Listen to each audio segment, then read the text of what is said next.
जो जाए बद्री वो ना आए ओदरी।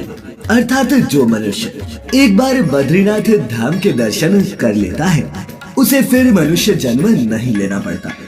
वही हमारे शास्त्रों में भी उल्लेखित है कि व्यक्ति को कम से कम 2 बार अपने जीवन में बद्री नारायण मंदिर की यात्रा जरूर करनी चाहिए। तो मित्रों, आखिर क्या है बद्रीनाथ मंदिर का इतिहास और क्यों है ये इतना खास, यही जानेंगे मिलकर आज की हमारी इस वीडियो में। तो नमस्कार और स्वागत है आप सभी का। बद्रीनाथ, जिसे 8वां बैकुंठ भी कहा जाता है, उत्तराखंड के चमोली जिले में अलकनंदा नदी के किनारे स्थित है। तो चलिए सबसे पहले आपको इसके प्राचीन इतिहास के बारे में बताते हैं। तो मित्रों, हमारे धर्म शास्त्रों में मिलने वाले पौराणिक कथाओं के अनुसार नीलकंठ पर्वत के पास भगवान विष्णु ने बाल रूप में अवतार लिया। कहा जाता है कि बद्रीनाथ पहले भगवान शिव और पार्वती का निवास था, जिसे एक युक्ति के जरिए श्रीहरि ने भोलेनाथ से मांग लिया।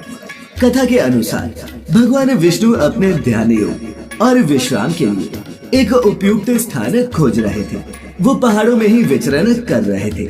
तभी उनकी दृष्टि अलकनंदा नदी के समीप इस स्थान पर पड़ा।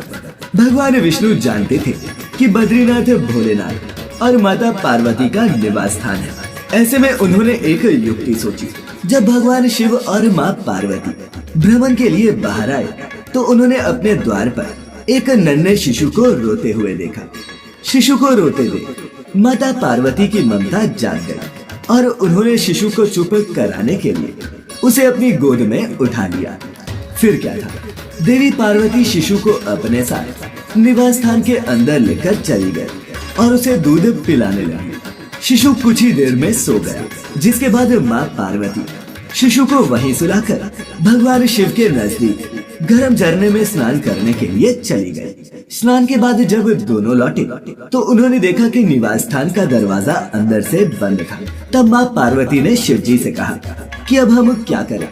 इस पर शिव जी ने कहा कि ये तुम्हारा बालक है, मैं कुछ नहीं कर सकता और न ही मैं बलपूर्वक ये दरवाजा खोलूंगा। इसके बाद भगवान शिव और माँ पार्वती वो स्थान छोड़कर केदारनाथ चले गए। मित्रों, आपको बता दूं कि ये बालक कोई और नहीं बल्कि भगवान विष्णु ही थे, जिन्होंने इस स्थान को पाने के लिए ये तरकीब लगाई थी। और इस तरह बद्रीनाथ को भगवान विष्णु ने अपना विश्राम स्थान बना लिया। तो चलिए मित्रों, अब ये भी जान लेते हैं कि भगवान विष्णु के इस मंदिर का नाम बद्रीनाथ कैसे पड़ा। तो मित्रों, ये कथा तब की है जब भगवान विष्णु इस स्थान पर विराजमान हो गए थे और वो एक बार ध्यान योग में लीन थे। तभी वहाँ बहुत हिमपात होने लगा। भगवान विष्णु और उनका निवास स्थान बर्फ से पूरी तरह से ढक गया। ये देख माता लक्ष्मी व्याकुल होगी और तब उन्होंने स्वयं भगवान विष्णु के समीप होकर बेर के वृक्ष का रूप ले लिया ताकि भगवान विष्णु के ऊपर पड़ रही बर्फ उनके ऊपर गिर सके। सालों तक भगवान विष्णु तपस्या में लीन रहे और जब उनकी तपस्या पूरी हुई तब उन्होंने देखा कि देवी लक्ष्मी बेर का पेड़ बनकर उनके समीप ही खड़ी है और पूरा पेड़ बर्फ से ढका हुआ है। ये देख भगवान विष्णु ने कहा, हे देवी, तुमने भी मेरे ही बराबर तप किया है, तो आज से इस धाम पर तुम्हें भी मेरे साथ पूजा जाएगा। और चूंकि तुमने मेरी रक्षा बेर अर्थात बद्री वृक्ष के रूप में की है, तो आज से मुझे बद्रीनाथ के नाम से पूजा जाएगा। मित्रों, अलकनंदा नदी के बाएं तट पर नर और नारायण नाम की 2 पर्वत श्रेणियों के बीच ये बद्रीनाथ धाम स्थित है, जो भगवान विष्णु को समर्पित है। मंदिर में 3 संरचनाएं हैं, गर्भगृह, दर्शन मंडप और सभा मंडप। वही बद्रीनाथ मंदिर का मुख पत्थरों से बना हुआ है। इसमें धनुषाकार खिड़कियां हैं। चौड़ी सीढ़ियों की मदद से आप मुख्य प्रवेश द्वार तक पहुंच सकते हैं, जिसे सिंह द्वार कहा जाता है। इस द्वार के शीर्ष पर 3 स्वर्ण कलश लगे हैं और छत के मध्य में एक विशाल घंटी लटकी हुई है। अंदर प्रवेश करते ही मंडप दिखता है। एक बड़ा स्तंभों से भरा कमरा है जो गर्भगृह या फिर मुख्य मंदिर की ओर जाता है।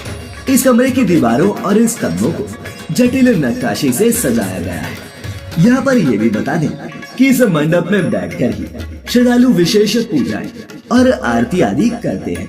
इसी सभा मंडप में मंदिर के धर्माधिकारी नायब रावत और वेद पाठी विद्वानों के बैठने का भी स्थान है।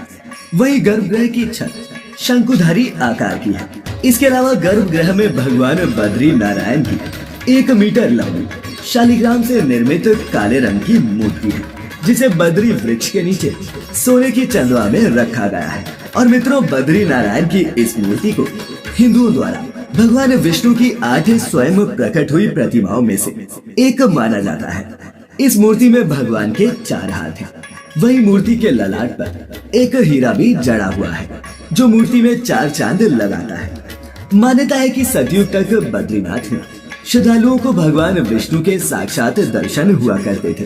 त्रेता युग में यहाँ देवताओं और साधुओं को भगवान ने दर्शन दिए थे। और द्वापर युग में जब भगवान श्री कृष्ण हरि रूप में अवतरित हुए, तो उस समय भगवान ने यह नियम बनाया कि अब से यहाँ मनुष्यों को उनके विग्रह के दर्शन ही होंगे।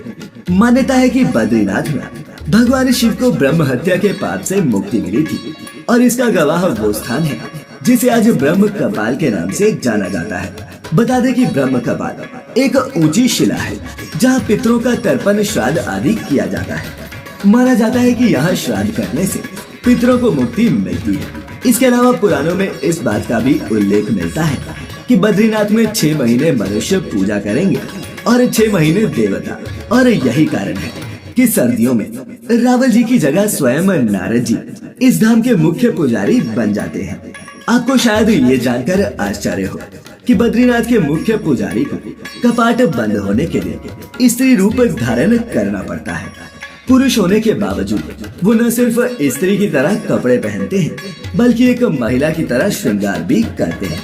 यही नहीं, जब 6 महीने बाद कपाट दोबारा खोला जाता है, तो दीपक वैसे ही जलता हुआ मिलता है जैसे बंद करने से पहले जलाया गया था। भक्तों का मानना है कि भले ही सर्दियों में कपाट बंद हो जाते हैं, लेकिन इन्हें 6 महीनों में देवता न सिर्फ मंदिर की रखवाली करते हैं, बल्कि पूरे विधि विधान से पूजा अर्चना भी करते हैं। मित्रों, विष्णु पुराण, महाभारत और स्कंद पुराण जैसे कई प्राचीन ग्रंथों में इस मंदिर का उल्लेख मिलता है। 8वीं सदी से पहले आलवार संतों द्वारा रचित नलियर दिव्य प्रबंध में भी इसकी महिमा का वर्णन है। तो मित्रों, उम्मीद करते हैं कि आपको बद्रीनाथ धाम पर आधारित हमारी आज की ये प्रस्तुति पसंद आई होगी। वीडियो अच्छी लगी हो तो इसे अपने मित्रों और रिश्तेदारों के साथ साझा अवश्य करें। और ऐसी सभी आध्यात्मिक और धार्मिक जानकारियों के लिए जुड़े रहे द